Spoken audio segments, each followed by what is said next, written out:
So hello there. Time to talk about some keyboards I made. Um, as some of you may know, I have created the little chunky boys. But before I got there was kind of a journey. And before you here, I have the first keyboard I made last year.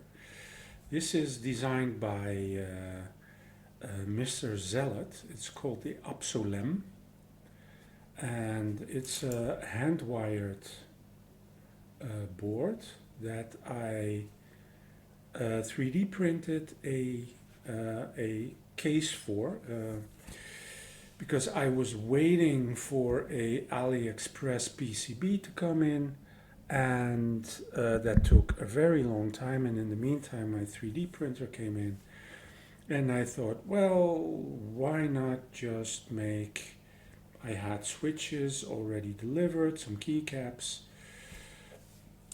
The MCU was there. I said, I have everything here. Why not make a 3D model? Just as a temporary holder to keep the switches in. And I really liked the small footprint of the Absolem. Not in the least because it would fit better on a 3D print bed. Turned out that this dimension is slightly too large for the Ender 3, so I had to split the model into two halves. That's a problem basically, because gluing two halves together is well, it's harder than it sounds. Because you're gluing two ends together that tend to have slight deviation. So you need to have a glue that's filling, yada yada yada. This top piece of bamboo helps a lot with rigidity, which is nice. I chose my first switches at the time, which were blues. I know, and you're completely correct. I thought I would like, once in a while, when I type on this keyboard, the tactility is great of the blues. The sound, not so much. Here I swapped out the blues for Kale Box Heavy Burnt Orange, if I'm not mistaken. These are tactile. Still kind of clicky though. That has to do with the way the box heavies work. There is a small notch that gets pushed and makes a little noise when it comes back. Not hating on it as a tactile switch, I kind of like it. Feels kind of crunchy, maybe. As you can tell, I have become somewhat of a switch snob. Well, it's been a journey. But as a small sound test of this board.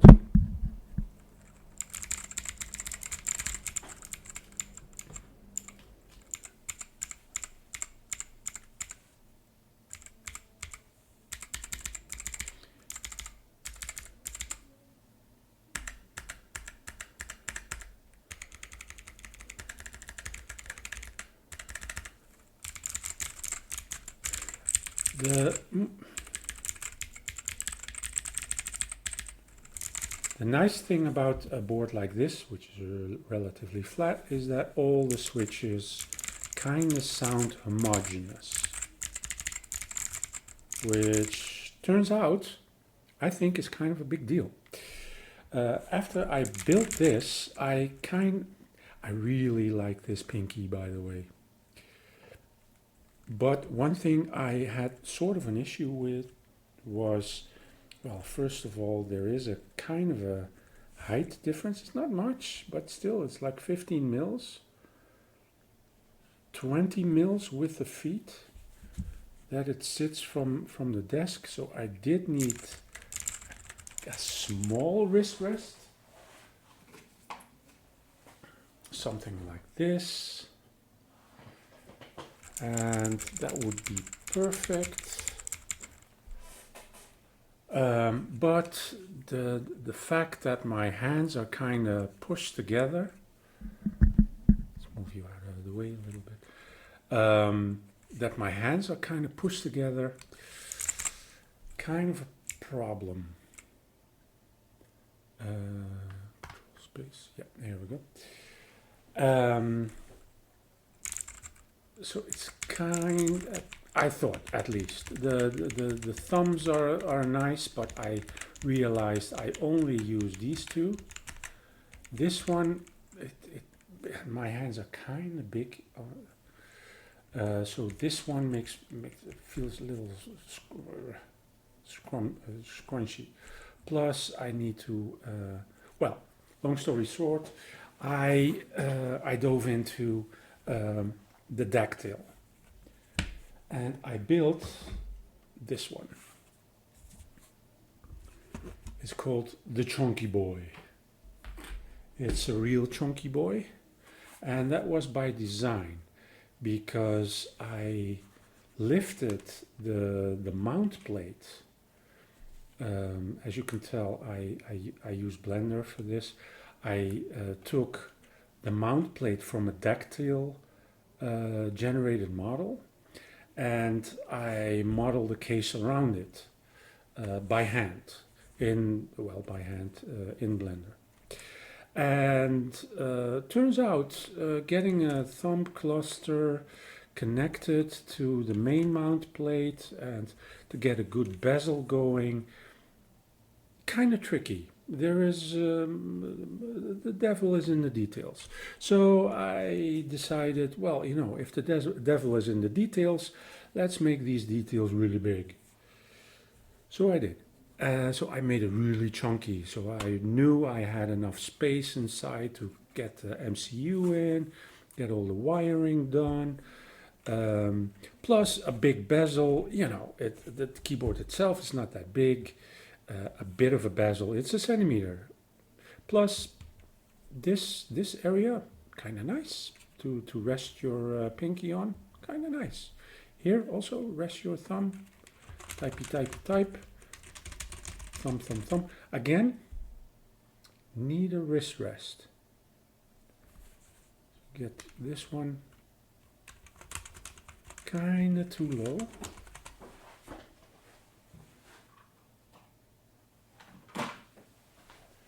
This one, it has the dactyl height, and it's a big one. This is like 30 mils, inch and a half almost, I think. And it's wow. Now my hand really rests into the key well, and this thumb cluster. There are only two. Turns out I only need 34 keys once I got going with my key map. And I like my hand to rest like this. Just, you know, get your hand nice and limp, and your thumb is on the side, hanging down. The dactyl wants you to be more like this. Maybe for some people that helps, but for me, it's nicer if my thumb is only doing this motion. Also, a big thumb cluster didn't help for me because, well, it's kind of easy. My thumbs are all thumbs. I'm not really precise. Even the third key was a problem. Plus, these two are mapped symmetrically. Space and backspace, and then hold this one and I get motion keys on this side. Hold this one, I get numeric values. So having 4 different layers on 4 different thumb keys, that's all right. but having 4 different keys, I have seen maps where people have like space, backspace, shift, enter. That was a nightmare, really, because I have trouble keeping left and right separated. If I'm not wearing my wristwatch or something on my left hand, I forget what's the left hand. Yes, I know this trick doesn't help. Has been a lifelong issue. Funny while getting your driver's license, but still, it's been a thing. When I made this chunky boy, well, first of all, you're about the design and where to get some little bit more finesse in. But one thing that really struck me was the pinky. This keyboard, this pinky is kind of rotated out. Really nice, turns out. This one is kind of high up also. This was a dactyl specification, so you have two. There basically the shape is of the outside of a donut, and these two follow the donut. This one, 1, 2, follow the donut. The third one follows the donut. This one pushed down a little, pushed in the Y direction a little. The pinky, pushed up a little, pushed down. And this one pushed down in the Y direction and up in the Z direction. So it comes up. That Z, well, the key is really under your pinky right now, but my pinky wants to be here. When I just put my hand down, it just, kind of off. So, time for a new design variation. We went from the chunky boy to the little chunky boy, which is basically where a lot of the design choices were solidified. Again, with these ergo splits, especially with these key wells, a wrist rest is sort of mandatory to get maximum comfort, because if you don't use a wrist rest, you really have a sharp, I forget what it's called in English, pronation. First of all, in terms of ergonomics, if you have to keep your arm, twisted like this is bad, and if you need to keep your wrist like this, let's get it in a shot, like this to type, is kind of bad. You can feel it here. And if you need to do stretching, like the Emacs pinky is a thing, and if you just, with these key wells, I need to raise my hand a little too much. So designing a right height for a wrist rest also became a thing. I kind of settled on this AliExpress gel with a base I printed. This is kind of, this is kind of where I settled. This one is kind of nice, but it's kind of hard. This one is only good for the Absolem. So, wrist rests. Oh, Alps switches. When I started out building this kit, I ordered 40 Cherry MX switches, and I kind of got scared of all the choices, and I also got scared by the fact that the blues, they look on paper, they look like the ones you want, because clicky. Who doesn't like clicky switches? We have, hang on.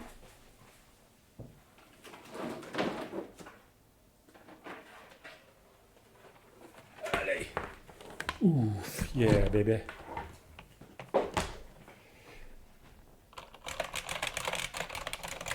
Yeah, the IBM. They click, they make noise, there's no lubing, no filming this bad boy. Pick this up for €5 at a yard sale. Ridiculous. Never been so lucky in my life.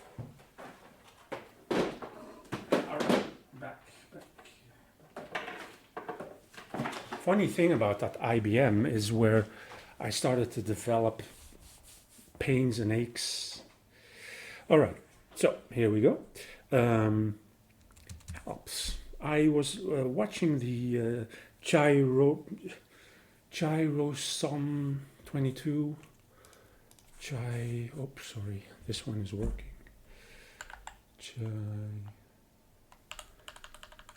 Kyrosron 22 channel. Apparently a Dutch guy gets into all the switches, the old switches, the vintage switches, and I came across his review of the Apple AEK. Well, it's here somewhere. And the Apple AEK2 comes with Alps cream dampened switches. And I saw one on the Dutch eBay for €30, and the guy thought he was being clever because it turned out the keyboard was broken, but I didn't care because this is moving, it's kind of annoying. Because I was going to break it anyway, because I don't care about Apple. But I did care about these switches. And also I was, long story short, I got like 110 switches for $30. And that sounded like a good investment at the time. Also because I didn't have any choice in the matter when it comes to Alps switches. You go look for an Apple extended keyboard, and then you can only find one, and you're lucky if they ship it to you. So Alps Blues or Alps, you get what you get. So Alps Creams it was, and I could mod them to a certain extent. So this one I made linear, but kept them I cleaned them out and made these ones linear. I did not lube them. Apparently with Alps it's undecided if you should lube them. My personal preference is a small drop of super lube, the PTFE lube, on the stem. Really nice. Makes them really glide. I did loop some other ones with Krytox 205 G0, and they get a little bit more mushy. But these are linear, unlooped, cream dampened, really silent. These are looped with super lube.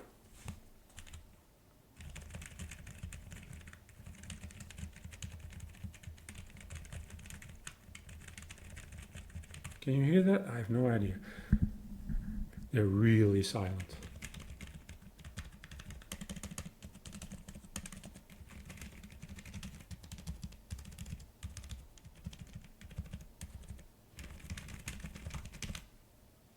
So, really happy with this, but these are all hand wired. But the thing, but the thing with these Alps is, you can see here, I should glue them into the case, and I kind of don't want to, because you might want to have these switches back because they're somehow because they're so vintage. I did find on the side tangent on Ali. I found modern Alps for, I got like 20 for a euro, €1. So they're really cheap and they're clicky.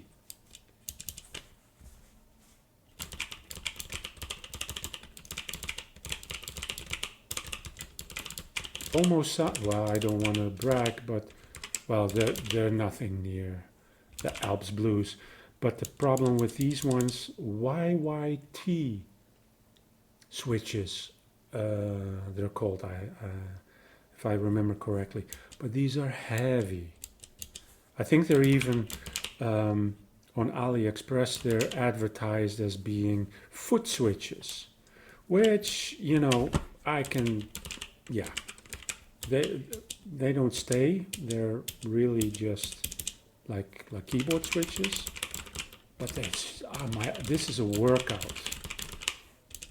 And I thought, well, I can switch out the spring, but Alps springs have a really tiny diameter, so I couldn't. But you could go on Ali, get these YYT white Alps, and find yourself some Alps compatible springs that are way lighter. You may be good to go as a budget option. But when it comes to options, if you're looking for options, it is really Cherry MX, Cherry form factor where it's at. It's getting ridiculous.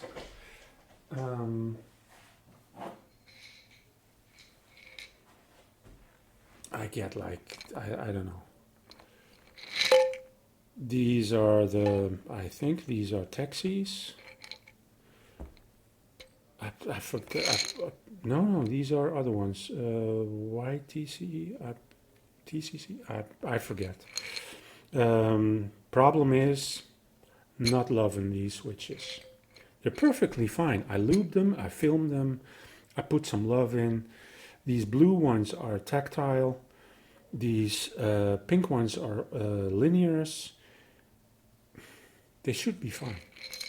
But, so I put these in this case. Oh, these are all the pink ones. These are Gatheron Black Inks V2, lubed and filmed. I love these switches. Shh, hang on.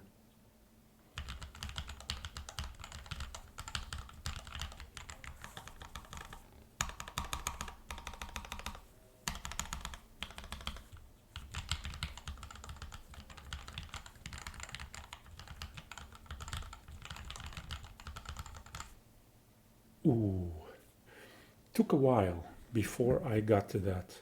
I taped the inside with heavy duty. Up again. Here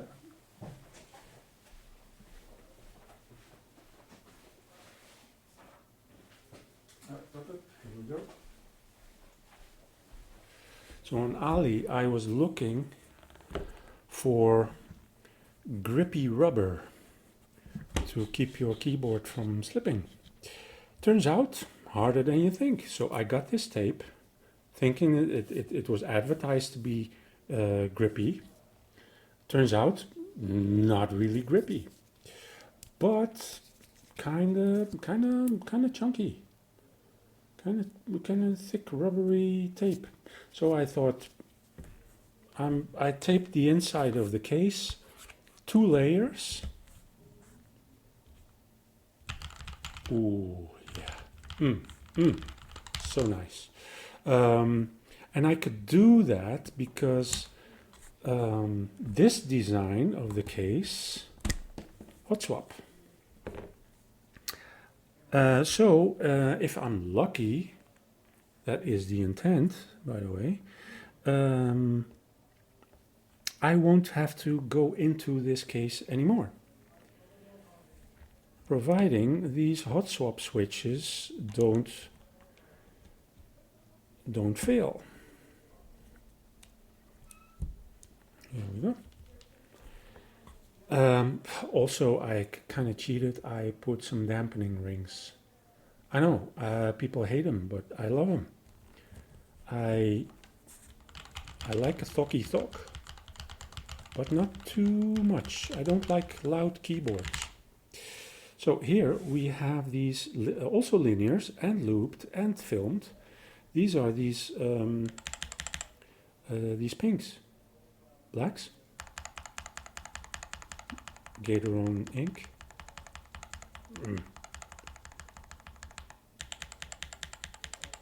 Hear that? Not loving that. Also on the upstroke.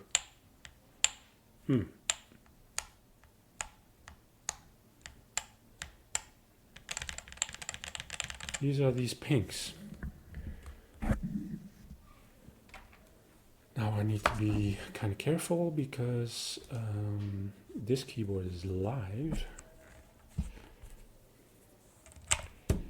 These ones have these blue ones also have these taxi purple.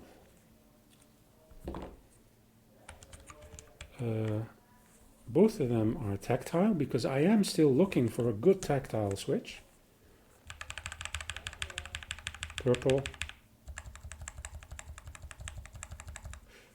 feels more mushy. This one has a good tactility, but the sound could, maybe. Ooh, something's going wrong.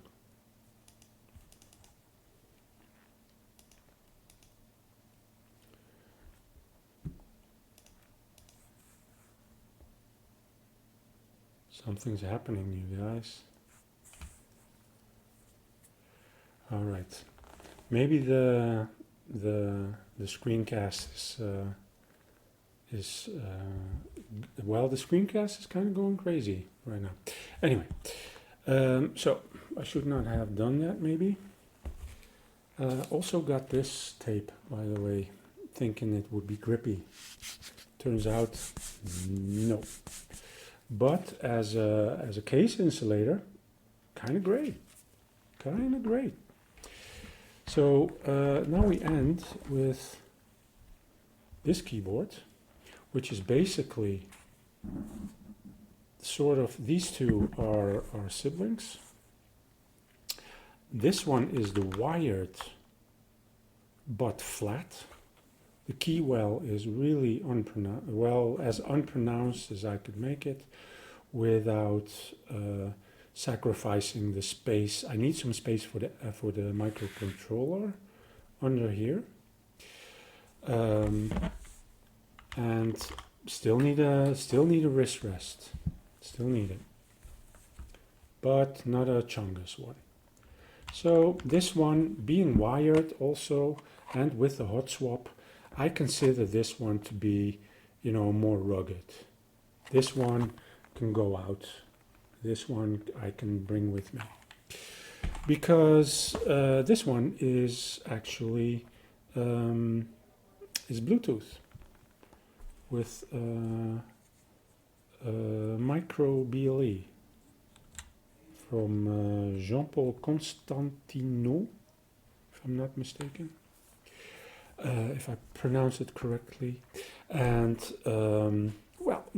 Bluetooth. It's always been kind of a thing you need to domesticate. So once it's connected, once it's paired, it all works great. There's a slight little lag, which sometimes I do this. I wire one end up. The connection between the computer is the source of most lag. The interconnectedness is Bluetooth, so the two halves communicate through Bluetooth, and I can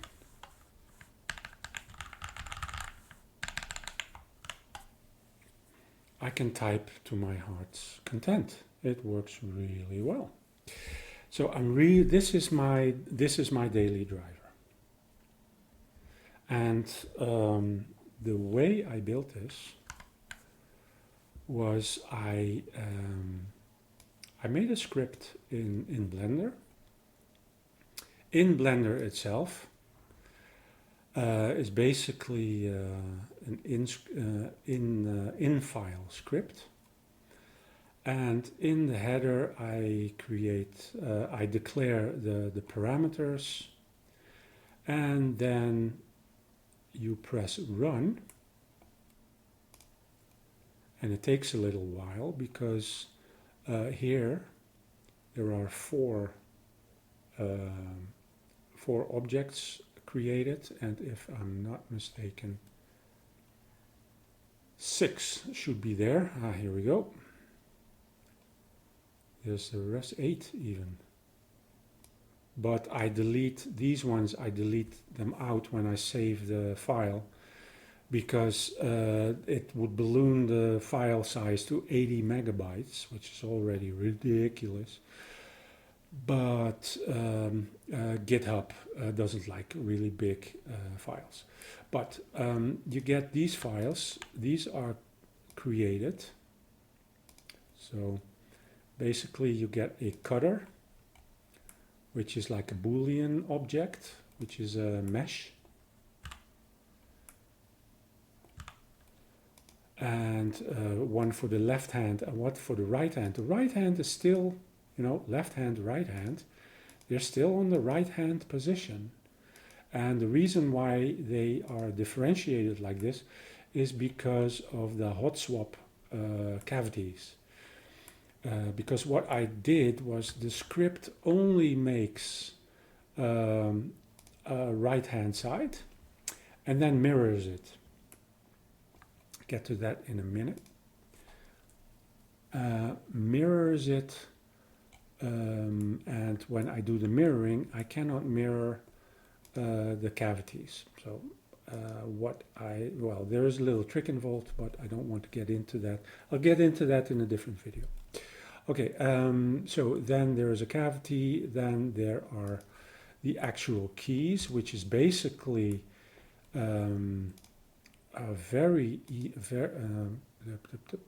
let's turn, which is basically a flat plane that is very reminiscent of the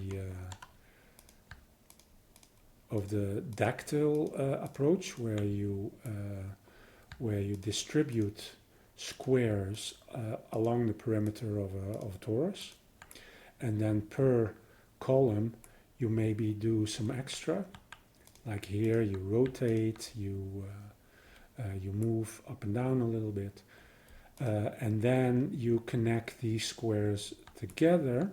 And then the fun part about Blender is, once I have this object, let's turn off the help us.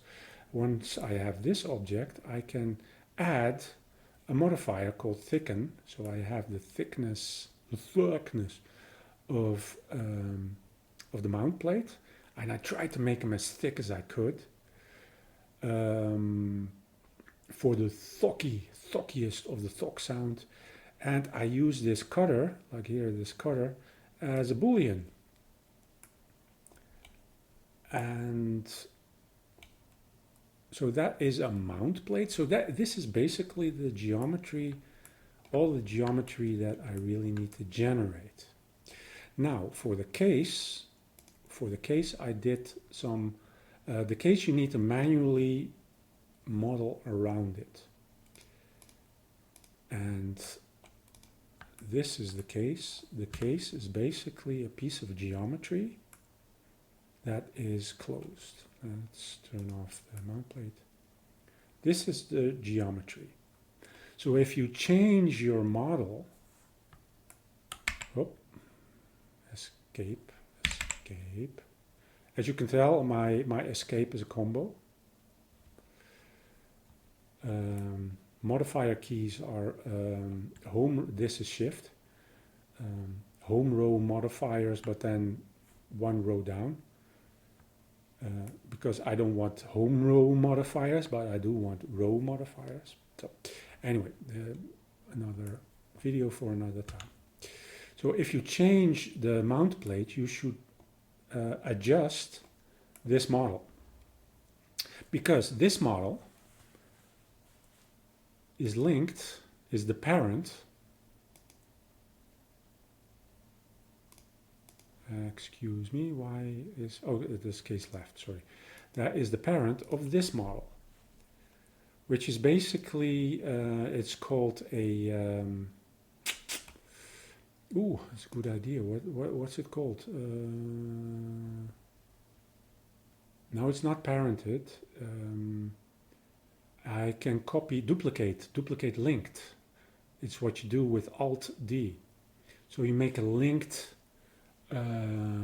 duplicate, but the fun thing is, so you have a parent-child relationship, but if you add like a modifier stack on the child, that doesn't propagate towards the parent. It does propagate to the oh, it does propagate to the parent, which is kind of weird. Why am I seeing this? Because there is no cut. See, there's this. Oh, it's turned off. Oh, I was being cheeky. This modifier stack could be empty. Here I have them all turned off. And for this one, I have some of them turned on because, for instance, this mirror is turned off, this boolean is turned off. Plus I join it with the right mount plate because this is the right one instead of the left mount plate. This is more, the fact that this model has all this modifier stack is more convenience for me later.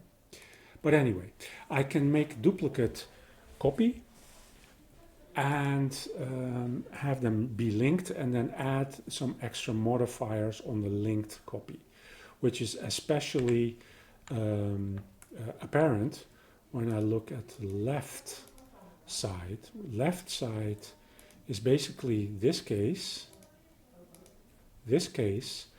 but then I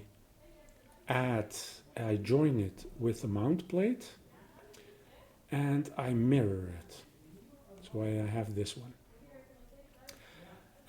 This boolean is necessary because when I mirror it, well, I get two.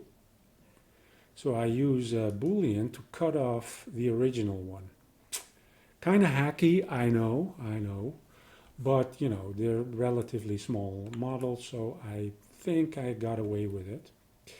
And the same is true for the bottom plate, is basically again a copy of the original one, but now I see all of them are turned off except for little mounting jigs and the cutoff of the floor is inverted, I think. The floor cutter, yeah, instead of a difference, it's an intersect. And another boolean, which is for these holes. I just now realized I have a number of helper geometry in Dutch. That doesn't help. But anyway, so the fun thing is, if I take the original model and I do something with it, like this.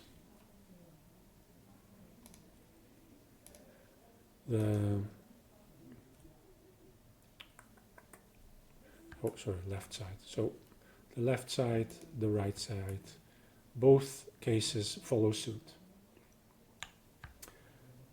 So let's undo this. Oh sorry, Control Z.